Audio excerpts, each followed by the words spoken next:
Hello বন্ধুরা, আসসালামু আলাইকুম। আশা করি সকলেই ভালো আছেন। আমি আপনাদের সামনে একটি নতুন নিয়োগ বিজ্ঞপ্তি নিয়ে উপস্থিত হয়েছি। এটি আপনারা দেখতে পাচ্ছেন। আ কাস্টমস এক্সাইজ বা ভ্যাট কমিশনার, অনেকে ভ্যাট বলে, অনেকে কাস্টমস অফিস বলে। এটি কিন্তু কাস্টমস অফিসের একটি নিয়োগ বিজ্ঞপ্তি এবং এই নিয়োগ বিজ্ঞপ্তিটি কিন্তু 25শে জানুয়ারি 2024 তারিখে কিন্তু অলরেডি প্রকাশ করা হয়েছে এবং এই নিয়োগের আবেদনটি শেষ হবে কবে সেটি আপনাদের আগে দেখিয়ে দিচ্ছি। কারণ আপনারা এটি নিয়ে আসলে খুঁজতে থাকেন যে কবে আবেদন শেষ হবে, কবে আবেদন শেষ হবে। তো এই বিষয়টা নিয়ে আমরা প্রথমে আমরা দেখব যে কবে এটির আবেদন শুরু হবে এবং কবে এটির আবেদনটি শেষ হবে। দেখুন আপনারা কিভাবে আবেদনটা শুরু। অনলাইন আবেদন ও পরীক্ষার ফি জমাদানের শুরুর তারিখ 18/2/2024 খ্রিস্টাব্দ সকাল 10 ঘটিকা, অর্থাৎ এই ফেব্রুয়ারি মাস 18 তারিখ থেকে অলরেডি কিন্তু এই নিয়োগের আবেদনটি শুরু হয়েছে এবং অনলাইন আবেদনের জমাদানের শেষ তারিখ হবে 18/3/2024, অর্থাৎ মার্চ মাসে 18 তারিখ পর্যন্ত এই নিয়োগের আপনারা কিন্তু আবেদন করতে পারবেন এবং আবেদন করার জন্য আপনারা vat.teletalk.com.bd এই ওয়েবসাইটে প্রবেশ করে কিন্তু আপনারা আবেদনটি করতে পারবেন। এবার দেখি কোন কোন পোস্ট রয়েছে।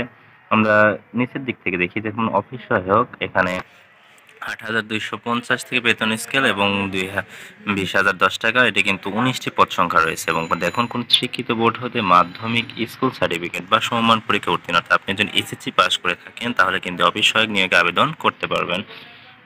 এবং সিপাহী পদে কিন্তু এখানে নিয়োগ দেবে। তো যারা আসলে আর্মি, নৌসেনা, এয়ারফোর্স, বিজিবি অথবা পুলিশে আপনারা যেতে চান, আপনারা কিন্তু কাস্টমার সিপাহী পদে নিয়ে নিতে পারেন। এটি কিন্তু মোটামুটি এরকম পোশাক টোশাক থাকবে, আপনার ডিফেন্সের একটা ক্যাটাগরি আপনার মধ্যে কিন্তু আসবে, ভাবভঙ্গি আসবে।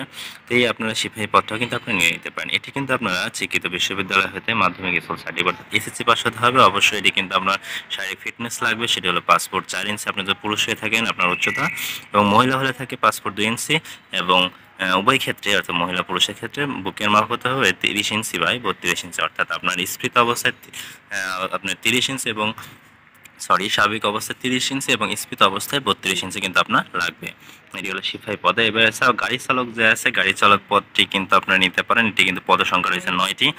তবে আমি রেফার করব আপনারা সবাই সিপাহী পদে আবেদন করবেন।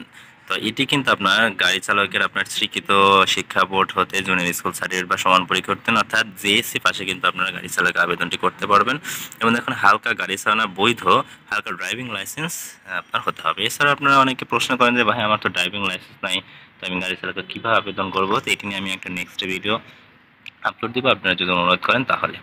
এরপর রয়েছে আপনার ডাটা এন্ট্রি বা কন্ট্রোল অপারেটর। এটি কিন্তু গ্রেড 16 এবং এটা কিন্তু আপনার পদ সংখ্যা রয়েছে মাত্র একটি। এটি কিন্তু আপনার উচ্চ মাধ্যমিক সার্টিফিকেট অর্থাৎ এইচএসসি পাস আপনার কিন্তু এখানে হতে হবে এবং কম্পিউটার মুদ্রাক্ষরে প্রতি মিনিটে বাংলায় 20 শব্দ এবং ইংরেজিতে 20 শব্দের গতিসহ সংশ্লিষ্ট বিষয় হলো ডাটা এন্ট্রি বা কন্ট্রোল অপারেটর আপনার স্ট্যান্ডার্ড অ্যাপটিটিউড টেস্ট উত্তীর্ণ হতে হবে। অর্থাৎ আপনাকে কিন্তু যে কম্পিউটার টাইপিং রয়েছে সেখানে বাংলায় আপনার অর্থাৎ প্রতি মিনিটে আপনার 20টি কিন্তু আপনার লিখতে হবে এবং ইংরেজিতে যদি আপনি প্রতি মিনিটে 20টি ওয়ার্ড আপনারা লিখতে পারেন তাহলে কিন্তু আপনাদের এখানে আবেদন করতে পারবেন এবং ওরা কিন্তু একটা স্ট্যান্ডার্ড অ্যাপটিটিউড টেস্টে উত্তীর্ণ হতে হবে। এটা কিন্তু আপনার সার্টিফিকেটটি লাগবে।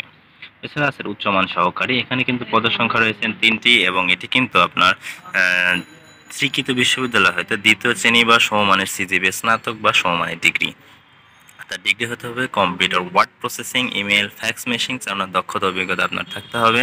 এছাড়াও কম্পিউটার টাইপিং ইংরেজি ও বাংলায় প্রতি মিনিটে সর্বনিম্ন 30 এবং 25 শব্দ, অর্থাৎ আপনার কম্পিউটার টাইপিংয়ে আপনার ইংরেজিতে আপনার 30 শব্দ এবং বাংলায় আপনার প্রতি মিনিটে 20 শব্দ গতি আপনার কিন্তু থাকতে হবে। এরপর রয়েছে কম্পিউটার অপারেটর। এটা কিন্তু পদ সংখ্যা রয়েছে আপনার 2টি এবং এখানে কিন্তু শিক্ষাগত যোগ্যতা দেখুন স্বীকৃত বিশ্ববিদ্যালয় হতে বিজ্ঞান বিভাগে স্নাতক বা সমমানের ডিগ্রি।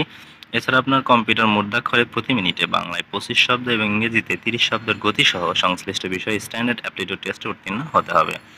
তো এটি কিন্তু আপনার কোন কোন জেলার বাসিন্দাগণ আবেদন করতে পারবেন সেটি কিন্তু আমরা বলি না, এখন আমরা আপনাদের বলে দিচ্ছি। সেটা হলো ঢাকা, গাজীপুর, নারায়ণগঞ্জ, নরসিংদী ও কিশোরগঞ্জ জেলার স্থায়ী নাগরিকগণ আবেদন করতে পারবেন।